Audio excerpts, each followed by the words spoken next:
네, 오늘 말씀은 예레미야 31장 31절부터 40절까지의 말씀입니다. 네, 주어진 본문의 말씀을 저와 여러분이 교독하시겠습니다.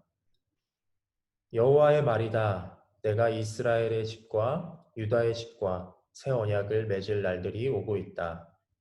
이 언약은 그들의 조상들의 손을 붙잡고 이집트 땅에서 나오게 하던 날 내가 그들의 조상과 맺은 언약과는 같지 않다. 내가 그들의 남편이었음에도 그들은 내 언약을 깨뜨렸다. 여호와의 말이다. 여호와의 말이다. 이것이 내가 그날들 후에 이스라엘의 집과 맺을 언약이다. 내가 내 율법을 그들의 생각 속에 주고 그들의 마음에 기록할 것이다. 그리하여 나는 그들의 하나님이 되고 그들은 내 백성이 될 것이다. 그들은 각자 자기 이웃에게 또는 자기 형제에게 더 이상 여호와를 알라 하고 말하지 않을 것이다. 이는 가장 작은 사람들부터 가장 큰 사람들까지 그들 모두가 나를 알 것이기 때문이다. 내가 그들의 죄를 용서하고 그들의 죄를 더 이상 기억하지 않을 것이다. 여호와의 말이다. 여호와께서 이렇게 말씀하셨다. 해를 낮의 빛으로 주고 달과 별을 밤의 빛으로 명하시고 바다를 흔들어 파도가 소리치게 하느니 그의 이름은 만군의 여호와다. 여호와의 말이다. 이러한 법칙들이 내 앞에서 어긋나지 않는 한 이스라엘 자손 또한 내 앞에서 한 민족으로 남아있기를 영원히 멈추지 않을 것이다. 여호와께서 이렇게 말씀하셨다. 저 위에 하늘이 측량될 수 있고 저 아래 땅의 기초가 조사될 수 있다면 나도 이스라엘 자손들이 행한 모든 것으로 인해 이스라엘 자손들을 버릴 수 있을 것이다. 여호와의 말이다. 여호와의 말이다. 보라, 이 성읍이 여호와를 위해 하나넬의 탑으로부터 모퉁이 문까지 재건될 날이 오고 있다. 측량하는 줄자가 그곳에서부터 곧바로 가렙 언덕까지 갈 것이고 그 다음 고아로 돌아갈 것이다. 함께 읽겠습니다. 시체들과 제 골짜기 전체와 기드론 시내와 동쪽의 말문 모퉁이에 이르는 모든 들판이 여호와께 거룩한 곳이 될 것이다. 그 성읍이 결코 다시는 뽑혀 무너지지 않을 것이다. 아멘. 네. 이제 바벨론에 포로된 이스라엘을 해방시키실 뿐만 아니라 그들의 땅으로 귀환하게 하실 하나님의 뜻과 하나님의 행하심이 이제 나타나게 되었습니다. 때가 이르게 되자 하나님은 회복을 명하셨고 말씀하신 대로 새 일을 행하실 것이며 또한 이미 새 일을 행하신 사실을 우리가 잘 알고 있습니다. 때가 이르렀다고 말했는데 여기서 말하는 때는 바로 하나님의 때죠. 하나님의 시간입니다. 그저 흘러가는 시간 속에 기한을 정하여서 이날 행하겠다고 하나님께서 말씀하신 것이 아니라 내가 몇 월 며칠 이렇게 행하겠다라고 말씀하신 것이 아니라 하나님의 때, 바로 카이로스의 시간에 새 일을 행하셨던 것이죠. 오늘 본문 말씀도 하나님께서 날이 이르렀다라고 말씀하시며 시작하고 있습니다. 이 하나님의 시간은 내가 정하는 것이 아니죠. 내가 잘한다고, 내가 열심히 무언가를 이렇게 열심히 이루어낸다고, 네, 하나님의 때가 빨리 오는 것도 아닙니다. 하나님의 시간은 오직 하나님이 정하시는 것이죠. 하나님의 약속은 하나님이 친히 이루시는 것이기 때문에 내가 그날과 그 시를 예측할 수 없다는 것입니다. 그러므로 우리가 그 하나님의 때를 기다리면서 가져야 할 태도는 무엇인가요? 바로 약속을 믿고 기다리는 것입니다. 믿음이 없으면 약속된 것을 받을 수가 없겠죠. 하나님은 새 일을 행하시는 그 증표로서 새 언약을 맺으십니다. 본문 32절 하반절에 보시면 하나님께서는 내가 이스라엘의 집과 유다 집에 새 언약을 맺으리라 라고 말씀하십니다. 하나님은 과거에 이미 이스라엘과 맺으신 언약이 있었죠. 바로 모세를 통해서 맺으신 시내산 언약입니다. 하나님은 이 시내산에서 모세에게 말씀하시며 언약 백성으로서 지켜야 할 율법의 모든 계명들을 돌판에 새겨 주셨습니다. 그리고 하나님은 모세를 통해서 이스라엘과 맺으셨던 옛 언약을 바로 여호수아 시대를 통해서 이루셨습니다. 광야 1세대가 지나고 광야 2세대, 하나님이 허락하신 가나안 땅을 광야 2세대가 차지하게 된 것이죠. 그러나 이스라엘은 하나님과의 언약을 저버렸고 우상 숭배했고 하나님을 떠나기 시작했습니다. 그렇게 오랜 시간이 지나고 하나님의 진노의 잔이 차게 되자 하나님께서 이스라엘 심판하시고 북이스라엘과 남유다로 나눠지고 또한 그 두 나라 모두 다 멸망하게 된 것이죠. 그렇게 심판당하고 징계를 받은 이스라엘은 하나님께서 정하신 날이 이르게 되자 다시 기회를 얻게 됩니다. 이제 새 일을 행하시는 하나님께서 회복을 명하신 후에 이스라엘과 새로운 언약을 맺으시려는 것이죠. 그런데 이 새 언약은 모세와 맺었던 언약과는 같지 않습니다. 이미 그 옛 언약은 그들의 선조들이 그 언약을 깨뜨렸기 때문에 옛 언약의 효력이 끝나버리고 완전히 새로운 차원의 언약을 다시 하나님께서 맺으시려는 것입니다. 여러분, 하나님께서 회복하시겠다고 명하신 것은 그저 옛날로 너희를 돌아가게 하겠다라고 하는 차원이 아닙니다. 그저 옛날 옛적을 회상하며 그때가 좋았지라고 하면서 이전의 삶으로 돌아가자는 것이 아닙니다. 하나님의 회복은 완전히 새로운 것으로 바꾸는 것인 줄 믿습니다. 그 하나님의 새 언약은 이제 이스라엘에만 국한된 언약이 아니라 온 인류와 맺으시는 언약이 된 것이죠.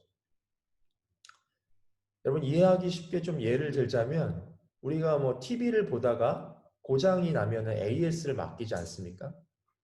그래서 아쉬운 대로 좀 손 좀 봐서 겨우겨우 생명 연장하면서 우리가 TV를 쓰기도 합니다. 근데 이 하나님의 회복은 아쉬운 대로 이 TV를 고쳐 쓰는 것처럼 아쉬운 대로 고쳐 쓰는 수준이 아닙니다.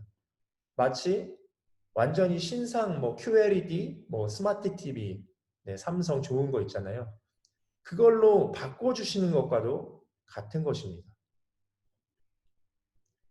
고린도전서 5장 17절에는 그리스도 안에 있는 자를 뭐라고 합니까?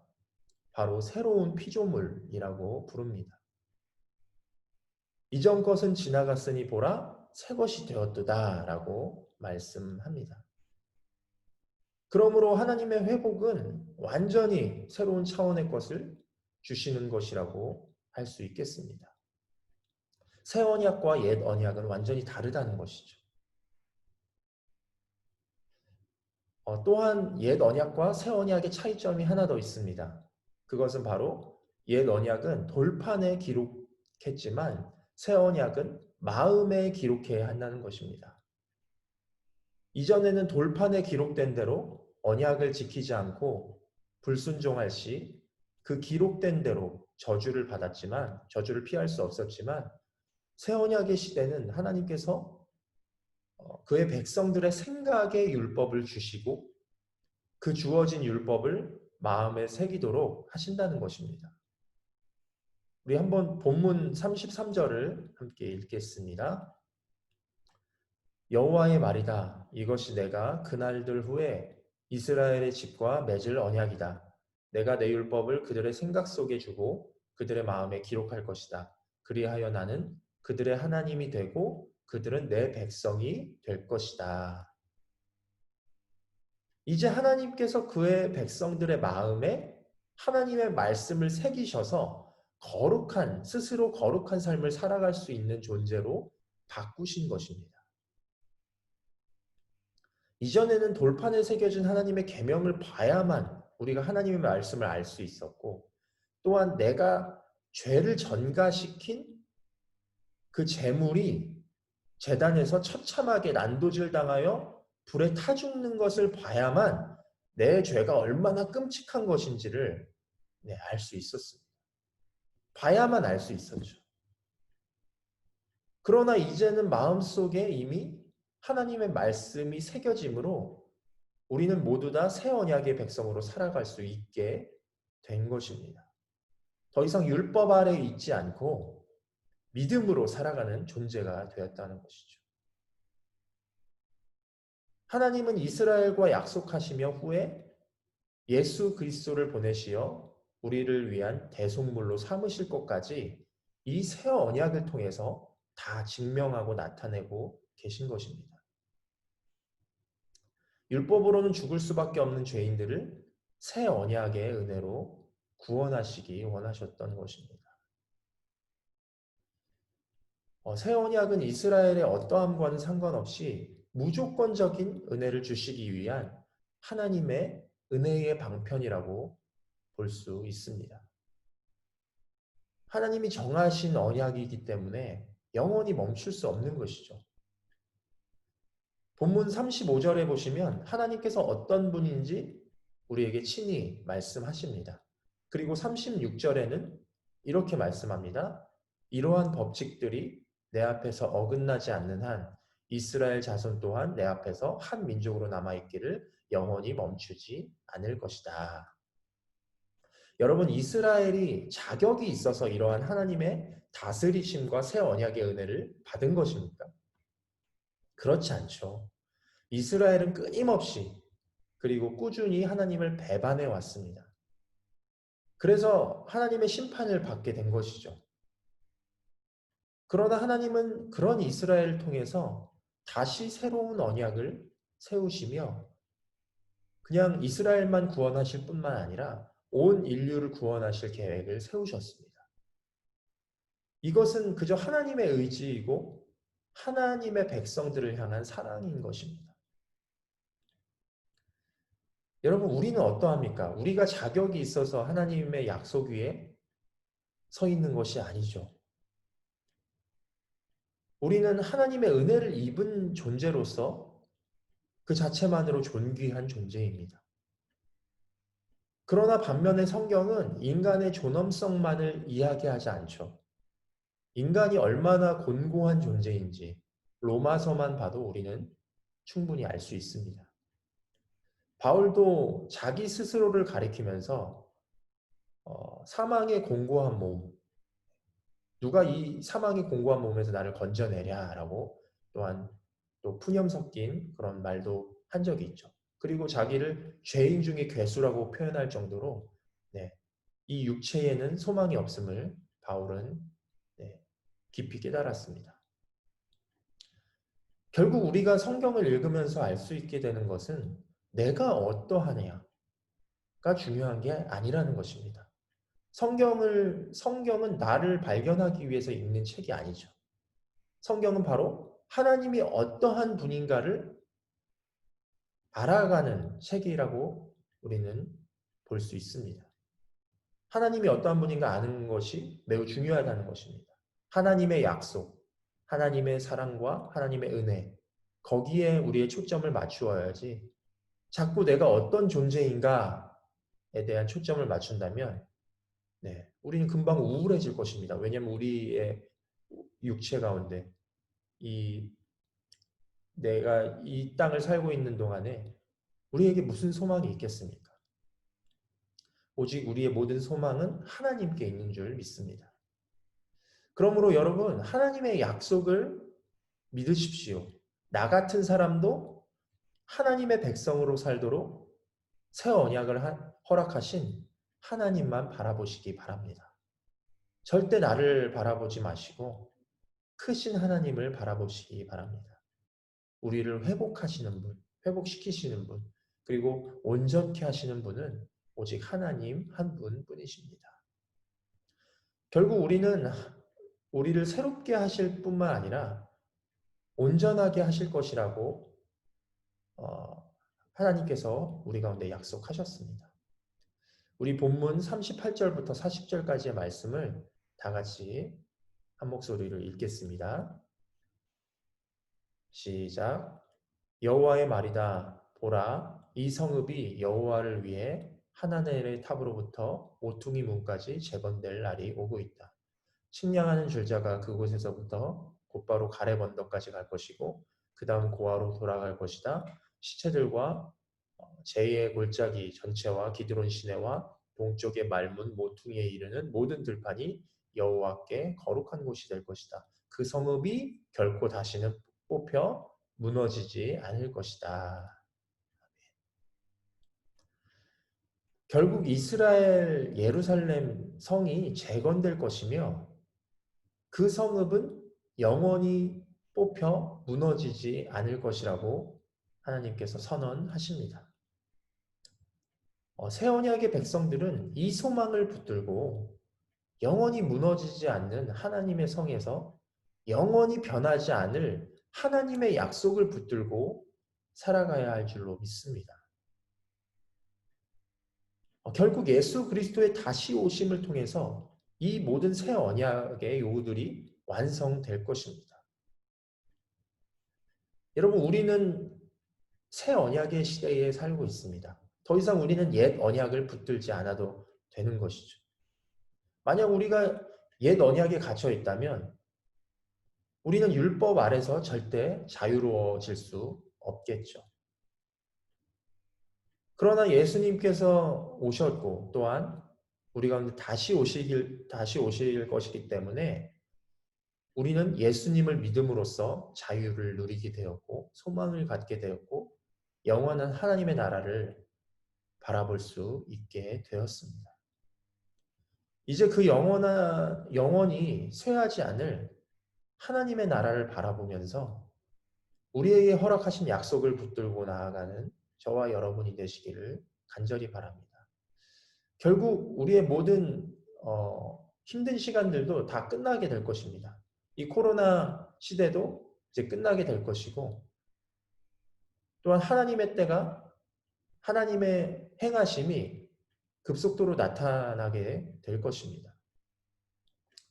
우리는 어떤 상황과 시대에 갇혀서 그 상황과 시대가 주는 어떤 그 두려움이나 공포에 우리는 휩쓸리기 쉬운데 우리는 그러지 않아도 된다는 것이죠. 왜냐하면 우리가 믿는 것은 상황과 환경이 아니라 바로 하나님의 말씀이기 때문입니다.